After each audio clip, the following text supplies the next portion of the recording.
உலகெங்கும் கிளைகள் கொண்ட Annamal institute of hotel management and hospital management படிப்பில் சேர்வதற்கான அட்மிஷன் நடைபெறுகிறது. திரு கார்த்திகேயன் மூத்த பத்திரிகையாளரும் நம்முடைய இணைந்திருக்கிறார். இது தொண்டர்கள் எப்படி இதை பார்ப்பாங்க? அவங்களுக்கு இது ஒரு சங்கடமா இருக்காதா? ஒரு அஃப்கோர்ஸ் திரு அன்புமணி ஏதோ வகையில் நேரடியாகவோ மறைமுகமாகவோ இதற்கு எதிர்வினை ஆற்றக்கூடும். அவருடைய எதிர்வினை என்னவா இருக்கும்னு நினைக்கிறீங்க?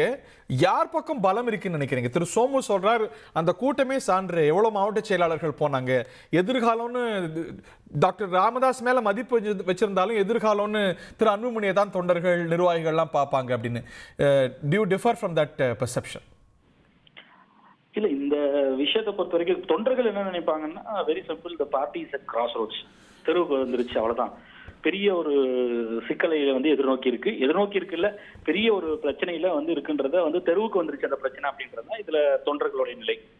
நம்ம கட்சி அடுத்தது யாரோட கூட்டணி, ராஜ்யசபாவை கேட்குமா, இல்லை 2026 எந்த கூட்டணியில் போய் நாம் எத்தனை சீட்டுகள் பெறுவோம், எத்தனை எம்எல்ஏக்கள் எல்லாம் பத்தி பேச வேண்டிய நிலையில் இருக்கக்கூடிய கட்சி இன்று உட்கட்சி பூசல்ல ஒரு தந்தை மகன் ஒரு குடும்பத்தில் இருக்கக்கூடிய அது குடும்ப சார்ந்த கட்சி, ஒரு குடும்ப சார்ந்ததா இப்ப மாறி போயிடுச்சு. அப்போ அந்த உட்கட்சி பிரச்சனை பூசலால ஒரு கட்சியினுடைய நலன்றது முற்றிலுமாக புறந்தள்ளப்பட்டு இந்த கட்சிக்கு எதிர்காலம் என்னவாக இருக்கும்ன்ற ஒரு பெரிய கேள்விக்குறி அப்படின்ற இடத்துல நிக்குது. அதனால கிராஸ் ரோட்ஸ். இரண்டாவது, அந்த ஒரு விஷயத்துல நான் உடன்படுகிறேன். கட்சியில பெரும்பான்மையான நிர்வாகிகள் இன்றைய தேதிக்கு அன்புமணி பக்கம் தான் இருக்கிறார்கள். ராமதாஸ் அவர்களுடைய வயது மூப்பு ஒரு முக்கிய காரணம். 87 வயது ஆயிற்று. அவர் என்னதான் நீச்சல் குளத்தில் நீந்து புகைப்படங்கள் இல்ல காட்சியில் காணொலி எல்லாம் போயிருந்தாலும் கூட அடுத்த தலைமுறைக்கு இல்ல அடுத்து இந்த கட்சியை அடுத்த நிலைக்கு இட்டு செல்லக்கூடிய இடத்துல அன்புமணி தான் இருக்காரு. அதே போல அதிகாரப்பூர்வமாக கட்சியினுடைய பொதுக்குழு செயற்குழுவால் தேர்ந்தெடுக்கப்பட்ட தலைவர் திரு அன்புமணி ராமதாஸ் தான்.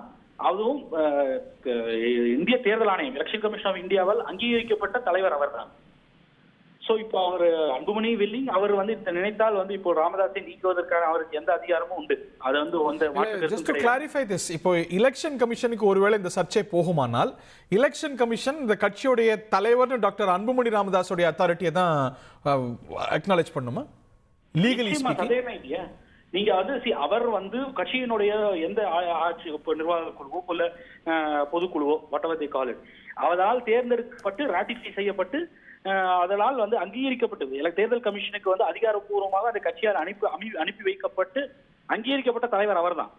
இல்ல, பிராக்டிகலி ஸ்பீக்கிங் அந்த கட்சியில டாக்டர் அன்புமணிக்கு முன்னாடியும் திரு ஜி.கே. மணி இருந்தார்.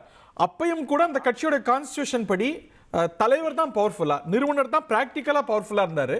ஆனா லீகலி ஸ்பீக்கிங் தலைவர் தான் பவர்ஃபுல்லா. பிராக்டிகலா பவர்ஃபுல் அப்படின்னு சொல்வது எல்லாமே இந்த முரண்பாடுகள் வராத வரைக்கும் பிரச்சனை இல்லை. எல்லோரும் எல்லாமே ராமதாஸோடைய கட்டுப்பாட்டில் அந்த கட்சி இயங்கிட்டு இருக்க வரைக்கும் பிரச்சனை இல்லை என்று வெளிப்படையாக இளைஞரணி தலைவர் முகுந்தன் நியமனம் பொதுவெளியில் பாண்டிச்சேரி கூட்டத்தில் நடக்கும் பொழுது பொதுவெளியில் அது விவாத பொருளாகி நேரடியாக 2 பேருக்கும் நடுவில் முரணாகி மாறி பனையூரில் அலுவலகத்தில் சந்திக்கலாம்னு தொலைபேசி என்ன பகிர்ந்தாரோ அப்பவே இந்த விரிசல் வெளிப்படையாயிடுச்சு. அப்ப நீங்க அவருடைய அத்தாரிட்டி, திரு ராமதாஸ் அவர்களுடைய மருத்துவர் அவருடைய அத்தாரிட்டியை சேலஞ்ச் செய்யாத வரைக்கும் பிராக்டிகலா அவர் பெரிய தலைவராக அவர் எல்லாவற்றையும் முடிவு செய்து கொண்டிருக்கலாம்.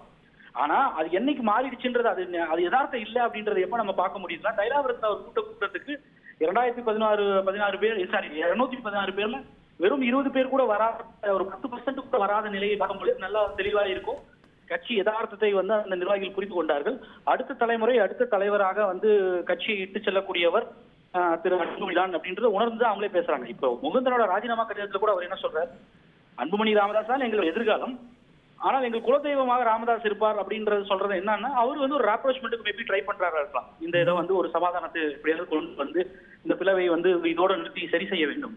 ஒரு டேமேஜ் கண்ட்ரோலா தான் அதை பார்க்க முடியும். ஆனால் யதார்த்தம் என்பது அடுத்த தலைமுறை கட்சியை எடுத்து சொல்ல போறது அன்புமணி ராமதாஸ் தான். அவருடைய முடிவுகள் தவறா இருக்கலாம், அவருடைய பொலிட்டிக்கல் கால்குலேஷன்ஸ் எல்லாம் மிஸ்கால்குலேஷனா போகலாம். ஆனால் அந்த நிர்வாகம் என்பது கட்சியினுடைய ஆர்கனைசேஷனை அவர் கட்டுப்பாட்டுல தான் வச்சிருக்காரு. அவருடைய அத்தாரிட்டியை சேலஞ்ச் செஞ்சு ஒரு கூட்டத்திற்கு கூட பங்கு நீங்க 1000 காரணம் சொல்லலாம். இவர் தொலைபேசி அழைச்சு மிரட்டினாரு, இல்ல கட்சியில என்ன நீக்கிடுவாங்க அப்படின்ற சந்தேகத்தினால வரல அப்படின்னு பல்வேறு காரணங்கள் கூறின எக்ஸ்கியூஸ் சொன்னாலும் கூட, சாக்குபோக்கு சொன்னாலும் கூட, அவர்கள் ராமதாஸ் அவர்களை டிஃபை செஞ்சுட்டு அன்புமணி ராமதாசனுடைய கோரிக்கையை ஏற்று வராதப்பவே திரு ராமதாசனுடைய கை மேலோங்கி இல்லை, அன்புமணி தான் அந்த கட்சியை கட்டுப்பாட்டில் வைத்திருக்காருன்றது ரொம்ப தெளிவாக தெரிகிறது. Okay. பிரச்சனையே அங்கதான் வருது. ராமதாஸ் அவர்கள் இங்க வந்து தன்னுடைய கட்டுப்பாட்டில் இல்லை என்பது யதார்த்தத்தை உணர மறுக்கிறார். ஓகே. தமிழகம் எங்கும் கிளைகள் கொண்ட Annamal institute of hotel management and hospital management படிப்பில் சேர்வதற்கான அட்மிஷன் நடைபெறுகிறது.